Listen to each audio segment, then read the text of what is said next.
이런 이야기가 있습니다. 어떤 사람이 죽어서 천국에 갔는데 천사들이 뭔가를 열심히 포장을 하고 있는 거예요.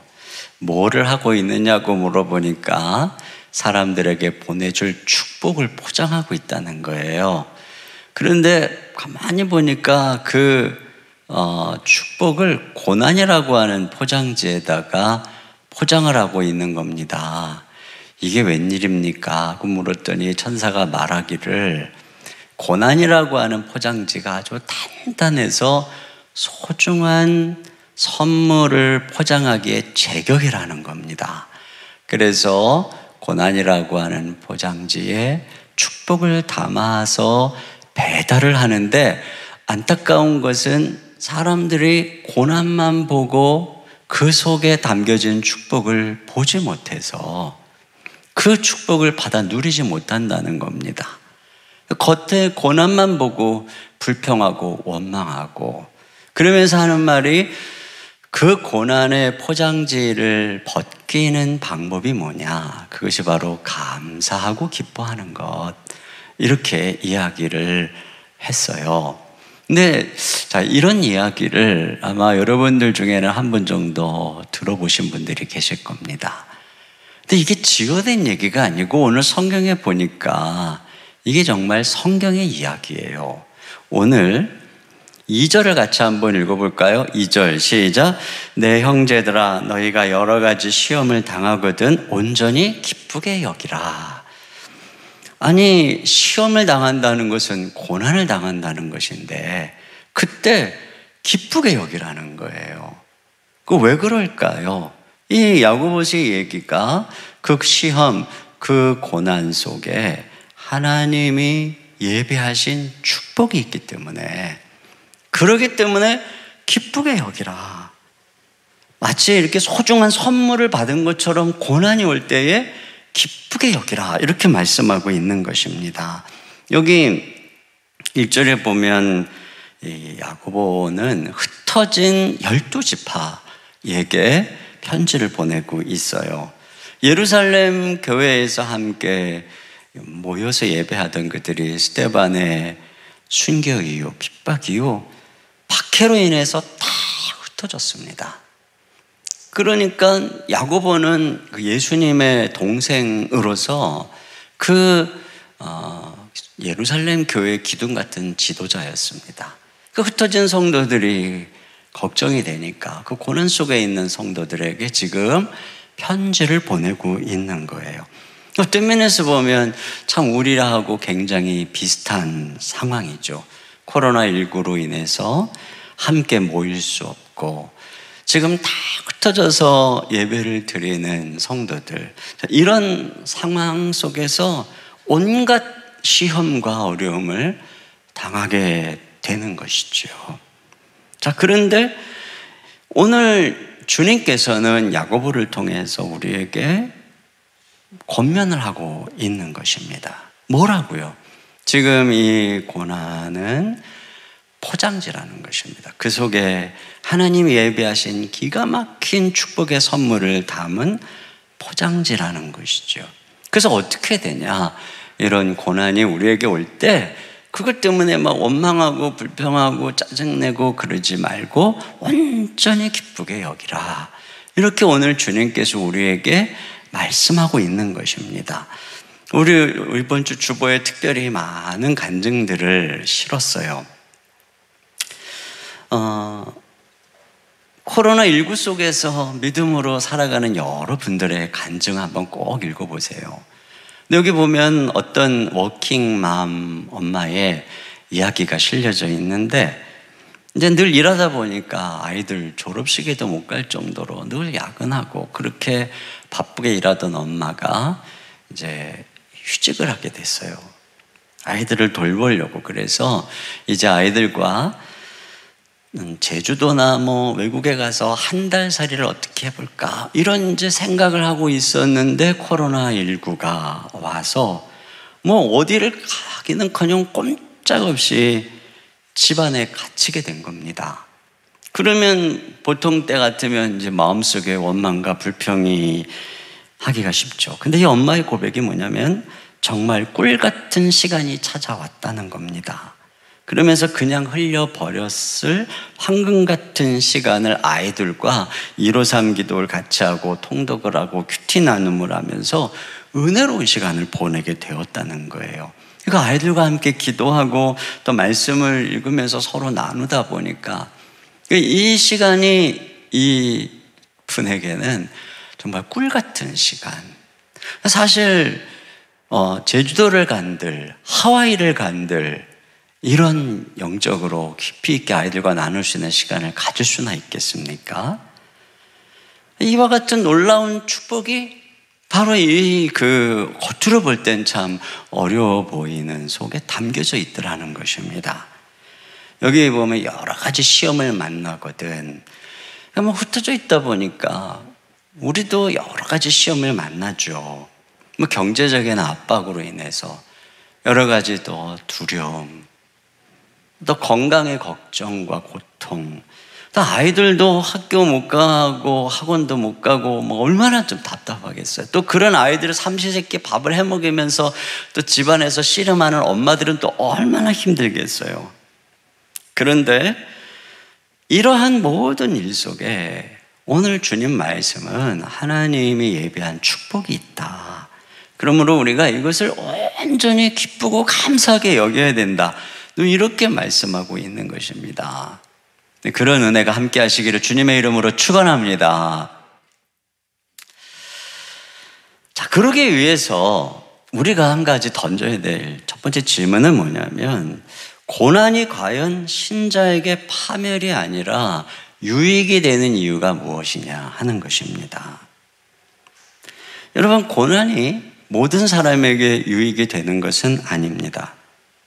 어떤 사람은 고난으로 인해서 정신적으로 폐인이 되기도 하고 삶과 가정이 파괴되고 육체가 파멸에 이르기도 합니다.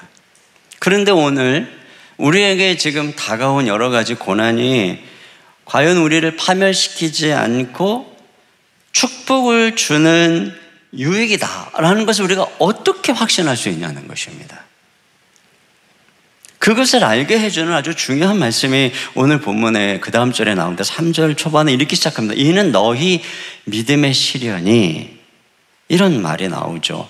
그러니까 고난은 우리 신자의 믿음을 시련하는 것이란 말이죠. 여기 시련이라고 하는 이 단어는 이 금과 은을 풀무불 속에 넣고 재련하는, 연단하는 것을 의미하는 단어입니다.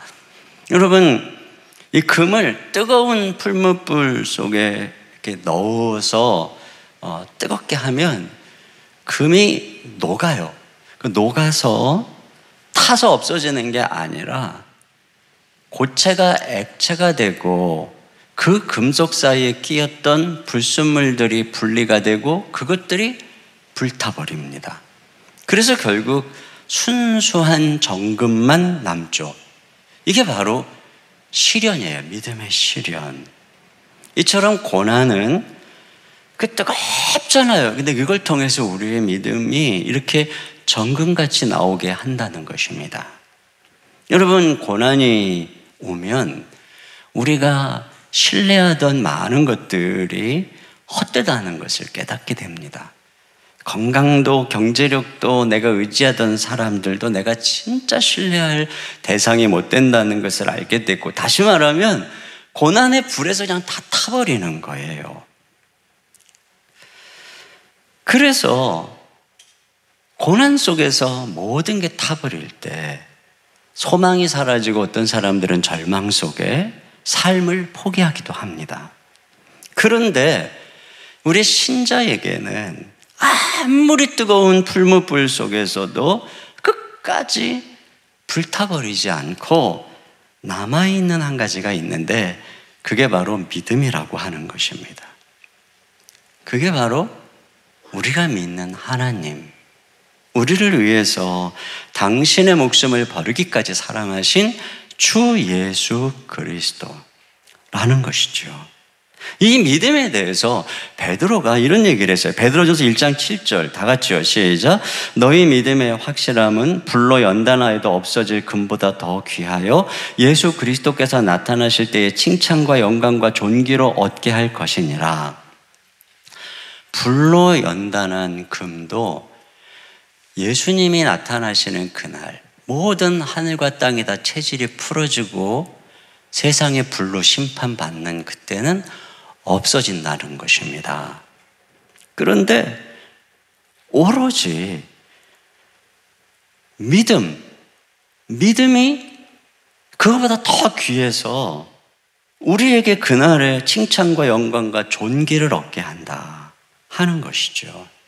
그럼 우리가 이 세상에서 의지하던 금, 다이아몬드 또는 재력, 권력 이런 것들은 그날에 우리를 구해주지 못한다는 거예요.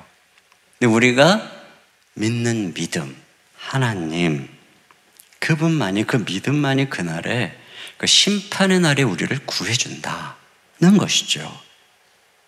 그러니까 여러분, 고난이 와서 이 모든 것들이 막 허물어지고 사라지는 순간이 되죠.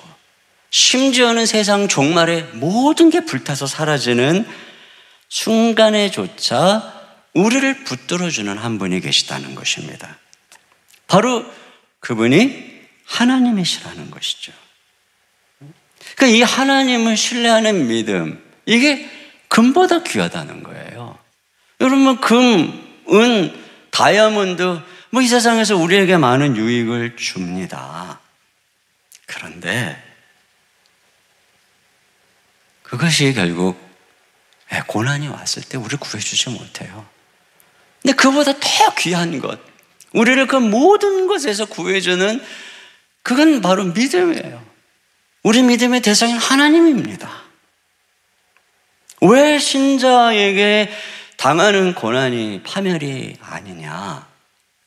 그 불과 같은 고난 속에서 우리를 건져주시고 우리와 함께 하시는 하나님이 계시기 때문에, 그 하나님이 우리의 하나님이기 때문에, 이 믿음 때문에 우리가 확신할 수 있는 것입니다. 지금 우리에게 다가오고 있는 이 고난이 우리를 파멸하는 파멸의 불이 아니다. 오늘 지금 그 이야기를 하고 있는 거예요. 믿음. 다니엘서에 보면은 다니엘의 세 친구가 금신상에 절하지 않는다는 이유로 풀무불에 던져집니다. 뜨거운 풀무불에 이 세 명이 던져졌는데 그 풀무불 안에서 그들이 타 죽지 않고 걸어 다니는데 보니까 4명이 걸어 다니는 거예요. 다니엘서 3장 25절 다 같이 봅니다. 시작. 왕이 또 말하여 이르되 내가 보니 결박되지 아니한 4사람이 불 가운데로 다니는데 상하지도 아니하였고 그 넷째 모양은 신들의 아들과 같도다 하고. 자, 여기 넷째, 신들의 아들과 같은 그 넷째, 그분은 바로 예수님이죠. 예수님의 모형인 것입니다. 여러분, 이 풀무불에 던져졌는데 타지 않는 이 놀라운 기적은 오늘 우리를 위한 모형입니다. 오늘 우리가 살아가는 세상이 고난의 땅, 풀무불과 같아요. 그런데 이런 풀무불과 같은 세상에서 살다가 고난 속에, 죽음 속에 영원히 사라질 우리를 위해서 예수님이 풀무불과 같은 이 땅에 오신 것입니다. 성육신 하셔서 우리와 같이 똑같이 시험과 고난을 당하시고 우리가 받아야 되는 가장 뜨거운 풀무, 죽음이라고 하는 잔을 마신 거죠. 우리를 위해서. 그리고 예수님이 부활하셔서 오늘 우리와 함께 하십니다. 그렇기 때문에 그 예수님은 우리가 이 땅에서 이 풀무불과 같은 고난의 세상을 지날 때 그 다니엘의 세 친구와 함께 해서 그들을 보호했던 것처럼 우리와 함께 하는 거예요. 우리 위해서 이미 모든 고난을 당하시고 십자가에서 죽으신 예수님이 우리를 보호하시고, 그래서 어떤 풀무불도 어떤 어떤 고난도 우리를 파멸에 이끌지 못하도록 주님이 우리를 지켜주시는 것. 여러분, 이것이 우리의 믿음인 줄로 믿습니다. 그래서 네가 불 가운데 갈지라도 불이 너를 사르지 못할 것이고, 물 가운데 갈지라도 물이 너를 엄몰하지 못할 것이고, 사망의 음침한 골짜기를 다닐지라도 해를 두려워하지 않는단 말이죠. 왜요? 주님이 우리와 함께 하시니까. 이게 믿음의 능력입니다. 지금 우리에게 다가오고 있는 여러 가지 시험들, 여러분 그것들 속에 우리가 던져져 있어요 지금. 그러나 여러분 혼자 있는 것 아닙니다. 주님이 거기 함께 계시고 있는 것입니다. 그렇기 때문에 지금 주님과 같이 걸어가는 우리의 삶을 어떤 것도 절대로 파멸시키지 못한다. 여러분이 믿음 안에 있는 것을 믿으시고 담대하게 모든 두려움 이길 수 있고 주님의 이름으로 축원합니다. 근데 이런 세상에서 이 믿음이 없다면, 여러분이 놀라운 복음을 모른다면, 그렇다면 내 힘으로 이 풀물을 지나가야 됩니다. 그럼 어떻게 될까요? 어떤 경우에는 견딜 수 있을지 모르지만 결국에는 못 견딥니다. 지금 이 영상으로 예배를 드리는 우리 가족들 중에 아직 예수님을 알지 못한다면, 이 복음을 알지 못한다면 여러분 꼭 기억하셔야 됩니다. 복음은 다른 게 아닙니다. 하나님이 여러분의 아버지가 되고 예수님이 여러분의 구원자가 되는 사건입니다. 그분을 믿으세요. 그 예수님께 나아가시면 예수님이 그때부터 여러분의 삶의 보호자가 되시고 어떤 고난에서도 여러분을 건져주실 뿐 아니라 그걸 통해 그걸 오히려 유익으로 축복으로 만들어주는 놀라운 약속이 있는 것입니다. 그런 면에서 이 고난의 유익이 뭐라고 오늘 얘기하는 거냐면, 우리의 이 소중한, 이 금보다 소중한 믿음을 연단한다는 거예요. 실현한다. 그래서 우리 이 고난 전에는 정말 온갖 것들을 의지하고 살면서 우리의 시야가 뿌해졌는데, 고난으로 인해서 더 주님만 바라보고, 고난으로 인해서 오직 우리 주 예수 그리스도만 바라보는, 우리의 믿음의 주님 바라보는 시야가 깨끗해지는 것입니다. 이게 생명입니다. 이 세상에서 헛된 것 의지해봐야 아무것도 없어요. 진짜 우리를 살리는 것은 믿음입니다. 하나님만 바라보는 믿음, 이것만 있으면 우리는 아무것도 걱정할 것이 없어요. 근데 고난 속에서 우리의 믿음이 그렇게 아름답게 금처럼 연단되는 축복을 경험하게 되는 것이죠. 두 번째 질문은 이것입니다. 자, 첫 번째 질문이 이유, 왜라고 묻는다면, 두 번째 질문은 어떻게 신자는 고난 속에서 유익을 경험할 수 있는가라는 것입니다. 오늘 성경이 그걸 얘기해 주고 있어요. 3절을 다 같이 읽어보겠습니다. 시작. 이는 너희 믿음의 시련이 인내를 만들어내는 줄 너희가 알미라. 이 말씀을 주목해야 되는 것은, 자, 고난이 인내를 만들어낸다. 자, 이렇게도 물론 말할 수 있는데 오늘 성경은 그렇게 말하지 않고, 자, 고난 속에서 믿음이 즉 연단되잖아요. 그 믿음의 시련이 인내를 만들어낸다, 이 얘기를 하는 것입니다. 이 의미를 이해하기 전에 먼저 기억할 것은 뭐냐면, 왜 갑자기 인내를 얘기하냐는 것입니다. 그것은 인내가 고난 속에서 그 고난에 쌓여진 축복을 가져오는 열쇠이기 때문에 그런 것입니다. 땅에 씨를 뿌리면 그것이 자랄 때까지 농부가 인내해야 됩니다. 이것처럼 이 세상의 아름다운 모든 것들은 다 인내의 열매입니다. 어느 날 장자가 공자에게 이런 질문을 했어요. 선생님, 몸을 닦는 요점을 한마디로 말씀해 주십시오. 이렇게 얘기를 했습니다. 100가지 모든 행동에 참는 것이 제일이다. 왕이 참으면 국가가 편할 것이요, 제후가 참으면 지경이 넓을 것이며 관리가 참으면 지위가 높아질 것이요 형제간에 참으면 그 집이 부귀를 누릴 것이요 부부가 참으면 일생 해로할 것이요 친구가 참으면 우정을 유지할 것이요 자신이 참으면 후회가 없을 것이다. 인내라는 거죠. 카네기라는 분은 이런 얘기를 했어요. 승부내기는 인내의 두 글자가 제일이다. 조급하면 눈이 흐려지고 화를 내면 눈이 보이지 않는다. 참고 기다리는 중에 기회가 온다. 인내는 믿음의 보호자, 화평의 유지자, 사랑의 육성자, 겸손을 가르치는 교사, 승리의 저력이다. 이건 인내가 이렇게 아름다운 것이란 말이죠. 유명한 심리학자인 폴 트루니에가 어느 날 그의 친구 렌치니크 박사의 논문을 읽었어요. 제목이 뭐냐면 고아가 세계를 주도한다. 근데 그 논문에 의하면 알렉산더, 조지 워싱턴, 나폴레옹, 빅토리아 여왕, 히틀러, 레닌, 스탈린 등 300여 명의 역사적 거물들이 다 고아였다는 것입니다.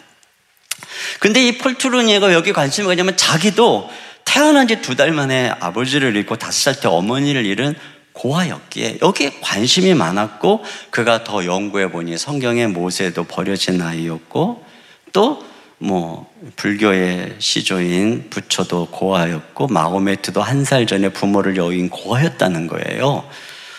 공자는 1살 때 아버지를 잃었고, 루소와 데카르트, 파스칼도 1~2살 때 어머니를 잃었다는 것이죠. 특별히 창조적인 작가들 중에 고아의 비율이 높은데 까미, 키플링, 에드가 알란 포, 단테, 뒤마, 톨스토이, 볼테르, 도스토예프스키가 고아였다는 거예요. 지금 믿음의 사람을 열거하는 게 아닙니다. 역사적 흔적을 남겼던 나름 이름 있는 사람들 얘기하는 건데요. 폴 트루니가 이런 얘기를 합니다. 그러면 과연 고아여야 위대한 사람이 될 수 있는가? 고아라고 하는 것 자체가 선물이고 축복인가? 우리는 고통 그 자체를 하나님의 선물이라고 말할 수 있는가? 여기에 대해서 폴 트루니에는 아니다라고 대답했습니다. 만약에 이게 예스라면 이 세상의 모든 고아가 다 위대해야 된다는 거죠. 이 세상의 모든 고통받는 사람이 다 위대해져야 된다는 건데 그렇지 않더라는 것입니다. 결론이 뭐냐? 고아라는 환경이 그들을 위대하게 만들어준 게 아니라 고아라는 환경에 반응하는 그들의 태도가 그들을 남다르게 만들어줬다는 거죠. 그래서 자기들의 고통에 긍정적으로, 의지적으로 반응해서 남다르게 강력한 정신력, 인내력, 창조력을 발휘한 결과 위대한 인생이 되었다, 이거죠. 그렇잖아요. 이 코로나19를 경험한 사람도 다 똑같이 끝나고 유익을 경험하는 건 분명히 아니죠. 여기에 대해서 우리가 어떤 태도로 반응했느냐, 이 인내의 여부에 달린 것입니다. 여러분, 이 인내라고 하는 이 단어가 남의 밑에서 견디다 라고 하는 의미를 갖고 있어요. 누군가의 밑에 있어 보지 않으면 인내를 못 배웁니다. 질병 밑에 있어보고, 가난 밑에 있어보고, 다른 혹독한 상사 밑에 있어보고, 그런 사람이 인내를 배우는 것이죠. 그러면 고난 속에 있을 때 이게 인내를 배울 때죠. 지금 이 코로나19라고 하는 이 힘든 상황, 어쩔 수 없이 견뎌야 되잖아. 이때가 이제 인내를 배울 때라는 것이죠. 근데 그 인내할 때 이제 하나님의 축복이, 거기서 예비된 놀라운 축복이 열려진다는 것입니다. 아브라함도 히브리서 6장 15절에 보니까 그가 이같이 오래 참아 약속을 받았느니라. 그건 참을 때 그 약속이 열리는 거예요. 이 야고보는 인내의 아름다움을 이 5장 11절에서 이렇게 얘기합니다. 같이 봅니다. 시작. 보라, 인내하는 자를 우리가 복되다 하나니 너희가 욥의 인내를 들었고 주께서 주신 결말을 보았거니와 주는 가장 자비하시고 긍휼히 여기시는 이시니라. 그러니까 저절로 고난 속에서 이런 그 축복이 경험되는 것이 아니라 고난 속에서 인내를 배울 때, 인내할 때, 그때 거기에 쌓여있는 축복이 드디어 우리에게 그 모습을 드러내기 시작한다는 것이죠. 그러면 이런 질문을 던질 것 같아요. 목사님, 저같이 의지가 박약하고 작심삼일하고 이런 연약한 사람은 결국은 그러면 축복을 경험할 수 없다는 얘기입니까? 자, 여기에 중요한 포인트가 있어요. 제가 앞에 여러 번 말씀을 드렸죠. 이 인내가 어디서 오는 것이냐. 지금 이 성경은 우리에게 너의 의지력으로 인내해라 이렇게 말하는 게 아니에요. 뭐라 그러냐면은 너희 믿음의 시련이 인내를 만들어낸다 이렇게 말하고 있습니다. 여러분, 그리스도인은 누구든지 다 믿음을 선물로 받은 사람입니다. 왜냐하면 우리가 보이지 않는 하나님을 믿고 하나님 예수 그리스도가 하나님의 아들이고 그분이 십자가에 죽으시고 부활하셨다는 사실을 믿는다는 것, 이건 진짜로 믿음을 선물로 받았으니까 우리가 믿는 거지, 이성적으로 자연적 과학적으로 생각하면 믿을 수가 없는 것입니다. 근데 우리가 믿잖아요. 그래서 우리는 믿음을 다 선물로 받았습니다. 그런데 하나님이 우리에게 선물로 주신 그 믿음의 특징이 뭐냐? 그 유전자가 뭐냐? 그게 인내입니다. 그래서 아브라함이 믿음의 조상으로 이 믿음을 우리에게 설명해 주는데 그 특징을 이렇게 말하죠. 로마서 4장 19절 20절 같이 읽습니다. 시작. 그가 백선화되어 자기 몸이 죽은 것 같고 사라의 태가 죽은 것 같음을 알고도 믿음이 약하여지지 아니하고 믿음이 없어 하나님의 약속을 의심하지 않고 믿음으로 견고하여져서 하나님께 영광을 돌리며 약속하신 그것을 또한 능히 이루실 줄을 확신하였으니, 이거 보세요. 끝까지 믿었다. 이게 믿음의 DNA입니다. 그럼 뭘 알 수 있냐면, 우리가 정말 온전한 믿음, 무슨 종교적인 믿음 또는 뭐 기복적인 믿음, 이런 믿음 말고 정말 하나님을 아는 온전한 믿음, 고난 속에서 우리 믿음이 깨끗하게 순수한 믿음으로 연단되면 그 믿음은 무엇을 낳느냐? 인내를 낳는다는 것입니다. 그 믿음은 인내를 산출한다는 것입니다. 여러분 보세요. 의지력이 이런 사람이 참는 게 아니에요. 날마다 예수님 바라보는 사람, 날마다 성경 읽는 사람, 날마다 기도하는 사람, 이런 사람이 참고 있어요. 이런 사람이 인내하고 있는 것입니다. 인내가 어디서 나오느냐? 믿음에서 나오는 것입니다. 그러니까 성경이 우리에게 인내하라는 말은 맹목적으로 참아라 이런 게 아니에요. 날마다 주님 바라보면서 주님과 함께 걸어가라. 이게 인내하는 거예요. 아직 해결이 안 됐지만 주님을 바라보면서 기다리면서 날마다 주님께 기도하고 날마다 말씀 읽고 묵상하고 주님과 걸으며 그때를 기다리는 것입니다. 또 그 다음 날도 또 고통 속에 눈을 떴지만 또 다시 기도하고 말씀 펴고 주님께 예배하고 찬양하면서 걸어가고 또 그 다음 날도 또 그렇게 하고, 이게 뭐냐? 이게 기다리는 자세입니다. 여러분, 요셉이 국무총리가 되기까지 13년여를 애굽에서 종살이하고 옥살이하고 고통 속에 있었습니다. 근데요, 그 기간 동안에 나타나는 특징이 뭐냐면 하나님의 은혜가 요셉과 함께했다. 하나님이 인자를 더했다. 이게 뭡니까? 그 시간 동안 요셉은 하나님과 동행하고 있었다는 것입니다. 앞길이 캄캄하죠. 그것만 생각하면 괴롭고 신음할 수밖에 없죠. 그런데 매일 하나님과 동행했던 것이죠. 그러니까 그 13년 동안 기다릴 수 있었고 인내로 걸어갈 수가 있었던 것입니다. 그러니까 때가 참에 이런 놀라운 일들이 일어나는 것이죠. 여러분, 고난 속에서 가장 소중한 한 가지, 인내입니다. 내가 우리 힘으로 못해요. 우리가 날마다 믿음으로 주님을 바라볼 때 우리는 인내할 수 있어요. 그리고 그렇게 주님과 함께 동행하면서 인내하면서 걸어가면 기가 막힌 축복이 이루어지는 것입니다. 기가 막힌 일들이. 세 번째, 그러면 그 고난이 주는 유익은 무엇이냐는 것이죠. 자, 4절을 같이 읽어보겠습니다. 4절 시작. 인내를 온전히 이루라. 이는 너희로 온전하고 구비하여 조금 더 부족함이 없게 하려 함이라.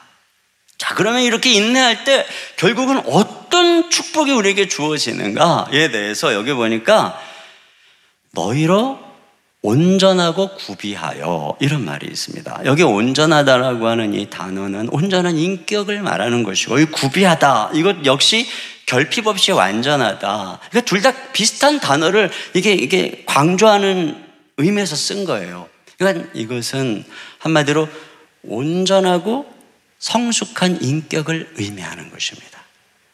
온전하고 성숙한 인격, 성품. 그러니까 고난이 우리를 그렇게 만들어준다는 거죠. 고난은 불이라 그랬어요. 그렇다면 인내는 그 불을 담는 용광로라고 할 수가 있습니다. 이 불이 용광로 밖에 있으면 막 아무거나 태우는 파괴적인 불이 되지만, 용광로 안에 있는 불은 금은을 재련하는 창조적 불이 되는 것처럼, 고난 속에서 우리가 인내만 하면 그 고난의 불은 우리 안에 있는 온갖 이기심, 또는 우리 가운데 있는 조급함, 분노, 게으름, 은밀한 잘못된 습관, 이 모든 것들을 다 불태워서 결국에는 우리가 하나님 앞에 흠이 없는 온전한 사람으로 빚어주는 창조적인 역할을 한다는 거예요. 그래서 고난 당하기 전에 하고 고난 당한 후에 사람이 달라지는 거예요. 제가 청년 시절에 저를 지도하던 한 목사님이 생각이 났어요. 이 목사님이 자녀를 낳았는데 아이가 다운 증후군이었습니다. 그러니까 목사님이 얼마나 힘들겠어요. 목사님이 그 당시에 자신이 힘든 걸 얘기하는데 뭐라고 그러시냐면은 정신적으로 폐인이 돼가는 것 같다는 거예요. 너무 힘이 드니까. 그러니까 저녁 때만 되면은 정신이 오락가락해가지고 설교를 해야 되는데 설교에 집중을 할 수가 없다는 거예요. 그런 세월을 지나가는 걸 제가 옆에서 지켜봤어요.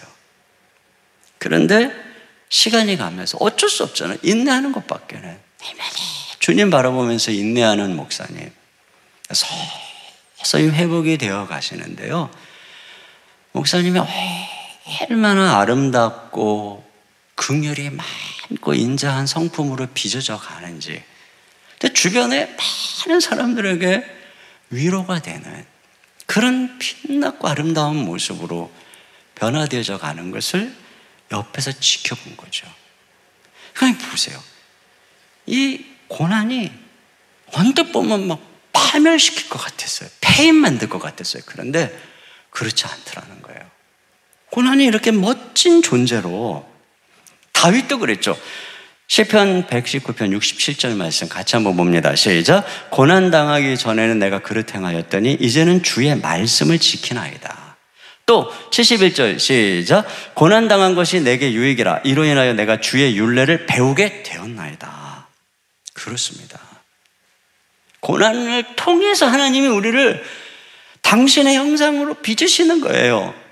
그 도장 새기는 사람이 도장 팔 때 거기 그 틀에다가 나무를 꽉 껴가지고 꼼짝 못하게 해놓고 도장을 새기잖아요. 이것처럼 하나님이 우리를 고난에 가둬서 우리를 새기는 거예요. 우리에다가 하나님의 형상을 새기는 것입니다. 그래서 이 야고보서에는 이 온전하다, 완전하다는 단어가 이 전체적으로 5번이 나옵니다. 이 5번은 신학학자에 의하면은 이 야고보서의 이 성경의 분량으로 볼 때 가장 많은 밀도라는 것입니다. 그러니까 그만큼 야고보는 지금 이 성숙한 인격, 온전한 의인을 강조하고 있는 서신인 것이죠. 그러니까 야고보는 이 성도들이 의인이 되기를 꿈꾸는 사람이라고 할 수가 있습니다. 여러분, 왜 그럴까요? 우리가 이 고난 속에서 거룩한 인격으로 빚어져 가는 게 왜 중요할까요? 왜 축복일까요? 여기 이스라엘 처음 서두에 흩어진 12지파, 이게 이제 디아스포라라고 하는 단어에 흩어졌다. 디아스포라. 이건 바로 옛날 바벨론 포로로 뿔뿔이 흩어진 유대인을 가리키는 단어입니다. 근데 그들이 그렇게 다 흩어진 이유는 그들이 그 땅에 살 자격이 없어서 죄 때문에 그런 것이죠. 신명기의 말씀대로 너희가 내 말에 순종하지 않으면 다 흩어버리겠다 하신 말씀이 이루어진 거였어요. 신명기 28장 15절 같이 봅니다. 시작. 내가 만일 내 하나님 여호와의 말씀을 순종하지 아니하며 내가 오늘 네게 명령하는 그의 모든 명령과 규례를 지켜 행하지 아니하면, 그래서 25절 하반절에 이렇게 돼 있어요. 내가 또 땅의 모든 나라 중에 흩어지고, 그래서 다 포로로 끌려갈 거란 말입니다. 그렇게 다 끌려간 그 흩어진 그들의 삶은 고난이죠. 그래서 하나님이 그 이방 나라를 이스라엘, 이 우상 숭배하고 이 죄를 짓는 이스라엘을 연단하는 풀무불로 삼은 것입니다. 풀무불로. 그래서 이사야서에 보니까 이사야 48장 10절 하반절에 너를 고난의 풀무불에서 택하였노라. 하나님이 그들을 그렇게 연단시켜서 다시 회복시키는 거예요. 다시 귀환시키는 것입니다.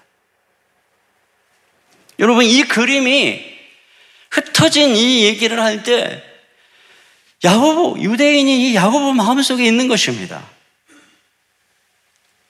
지금 과거의 조상들처럼 흩어진 성도들, 이 고난과 어려움 속에 있는 그들을 향해서 지금 야고보가 해줄 수 있는 최고의 해결책이 뭘까? 대답이 뭘까? 그건 이거예요. 빨리 그 고난의 불 속에서 연단돼서 온전해져라 라고 하는 것입니다. 부족함이 없는 존재가 되라. 그러면 그때 하나님이 회복시켜 주신다는 거예요. 여러분, 초대교회는 진짜 극심한 이 10대 박해라고 하는 극심한 불과 같은 고통의 때를 지났어요. 근데 그 모든 시기를 지나면서 그들이 얼마나 아름다운 모습으로 빛으로 그 시대에 드러났는지 우리가 알고 있어요. 그들에 의해서 로마가 변화된 것입니다. 그리고 법적인 아무 테두리도 없었던 그 핍박 가운데 있던 교회가 국교가 되고, 그런 놀라운 축복의 시절이 온 것이죠. 오늘 우리의 고통에 대한 대답은 똑같습니다. 이 코로나가 빨리 증식되는 길, 빨리 종식되는 길, 이 어려움에서 빨리 해결되는 길 뭘까요? 여러분, 출애굽기 15장 26절을 같이 보겠습니다. 시작. 이르시되 너희가 너희 하나님 나 여호와의 말을 들어 순종하고 내가 보기에 의를 행하며 내 계명에 귀를 기울이며 내 모든 규례를 지키면 내가 애굽 사람에게 내린 모든 질병 중 하나도 너희에게 내리지 아니하리니 나는 너희를 치료하는 여호와임이라.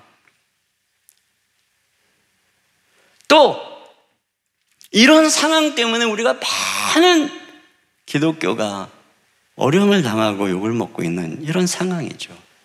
근데 이런 때 우리가 항변하고 싸우기 전에 오늘 성경이 얘기하는 건 뭐냐면 인내하면서 부지런히 부족함이 없는 하나님 앞에 온전한 존재가 되라. 그런 모습으로 드러나라. 그러면 하나님께서 해결해 주신다는 것입니다. 그리고 이렇게 온전해질 때 진짜 축복이 뭐예요? 하나님 그때부터 우리를 쓰시기 시작하는 거예요. 우리를 쓰고자 하는 하나님의 계획이 나타나는 것입니다. 여러분, 요셉이 단련되니까, 그 고난 속에 단련되니까 시편 105편 17절 이하에 보니까 이렇게 되어 있어요. 그가 한 사람을 앞서 보내셨으며 요셉이 종으로 팔렸도다. 그의 발은 착고를 차고 그의 몸은 쇠사슬에 매였으니 곧 여호와의 말씀에 응할 때까지라 그의 말씀이 그를 단련하였도다. 그러고 나니까 어떻게 했어요? 21절부터 봅니다. 시작. 그를 그의 집의 주관자로 삼아 그의 모든 소유를 관리하게 하고 그의 뜻대로 모든 신하를 다스리며 그의 지혜로 장로들을 교훈하게 하였도다. 그러니까 단련되고 준비가 되니까 하나님의 뜻이 나타나는 거예요. 하나님의 뜻이 뭐였어요? 요셉을 국무총리로 삼아서 이 이스라엘을 구하는 거잖아요. 모든 가뭄에서. 이런 하나님의 놀라운 계획이 언제 나타나냐는 것입니다. 고난 속에서 준비되니까, 그러니까 우리 모두가 다 하나님의 놀라운 계획 속에 태어난 거예요. 그런데 언제 우리를 향한 하나님의 뜻이 나타나냔 말이죠. 우리가 이런 고난 속에서 부지런히 인내해서 빨리 우리 인격이, 우리의 삶이 하나님 앞에 완전해질 때, 그때 하나님의 계획이 우리의 삶에 나타나는 거예요. 하나님이 쓰시는 거예요.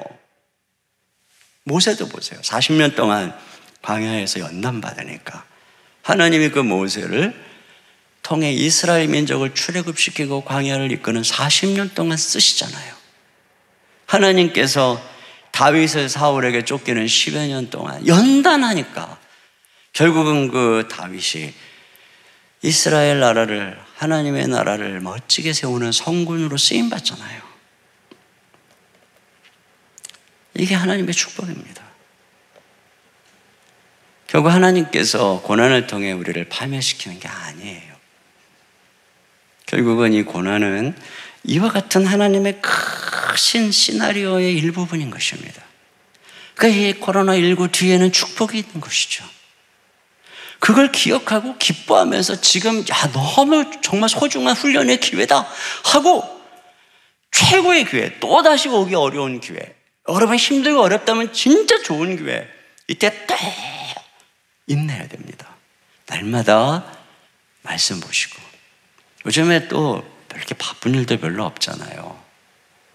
그러니까 자꾸 딴 데 신경 쓰지 말고 날마다 말씀 보시고 매일 기도하시고 주님과 동행하면서 견디세요. 인내하세요. 그러면 이 과정을 통해 하나님이 우리를 멋지게 변화시킬 것입니다. 자꾸 근심하고 두려워하고 짜증내고 그래봐야 아무 소용없어요.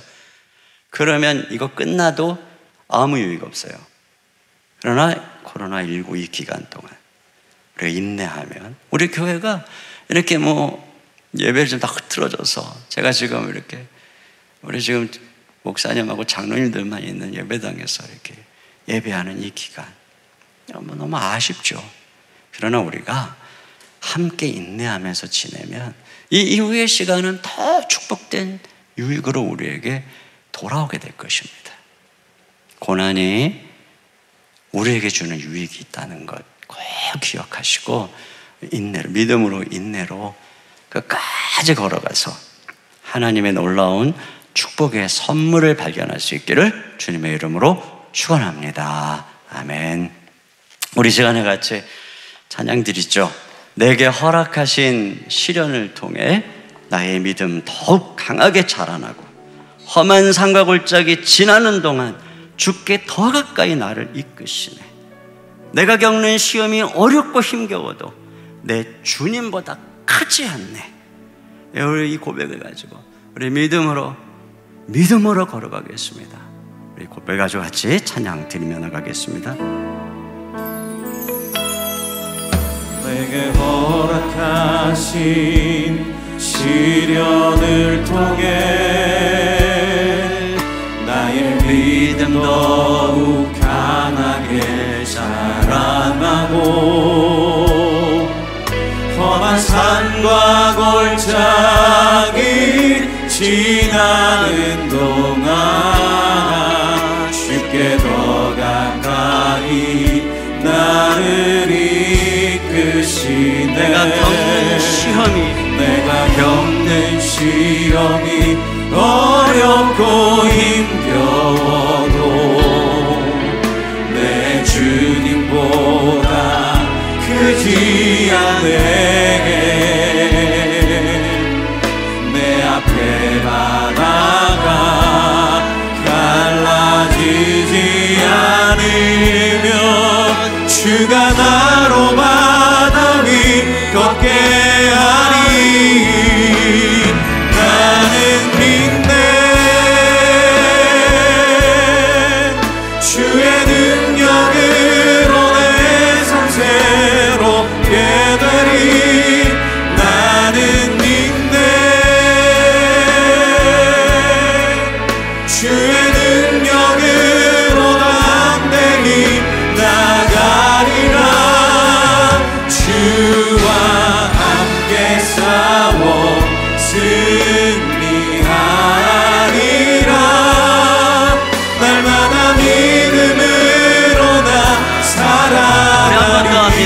내게 허락하신 시련을 통해 내게 허락하신 시련을 통해 나의 믿음 더욱 강하게 자라나고 나의 믿음 더욱 강하게 자라나고 험한 산과 골짜기 지나는 동안 주께 더 가까이 나를 이끄시네. 내가 겪는 시험이 어렵고 힘겨워도 내 주님보다 크지 않네. 내 앞에 나라가 달라지지 않으면 주가 나로 바다 위 걷게 하리. 나는 믿네. 주의 능력으로 내 삶 새롭게 되리.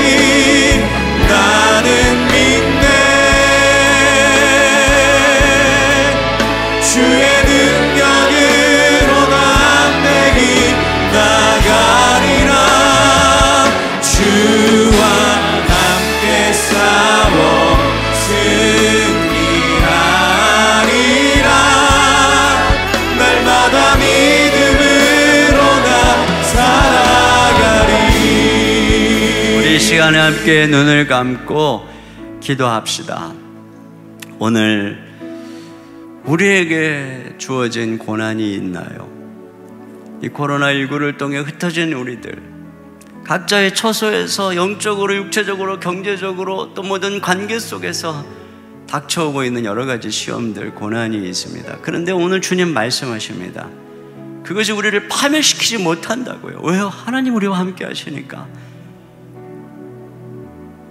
오히려 이 고난 속에서 우리 믿음이 연단받아 주님 더 바라볼 때 그것이 우리로 하여금 인내하게 하고 날마다 주님과 동행하며 하루하루 기쁨으로 믿음으로 인내하며 걸어가면 결국 하나님께서 기가 막히게 놀랍게 우리를 변화시켜서 우리를 회복시키시고 사용해 주신다는 것입니다. 우리 이 시간 우리에게 답은 정해져 있습니다. 주님, 이 모든 고난 속에 두려워하고 걱정하고 짜증내고 분노하고 이 모든 거 버리기 원합니다.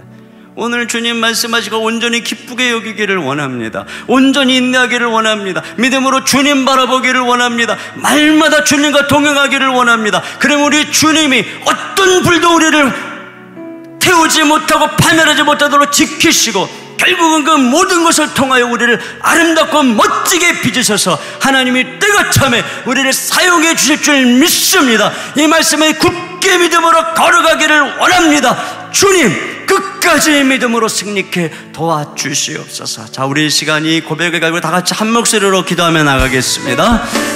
하나님 아버지, 참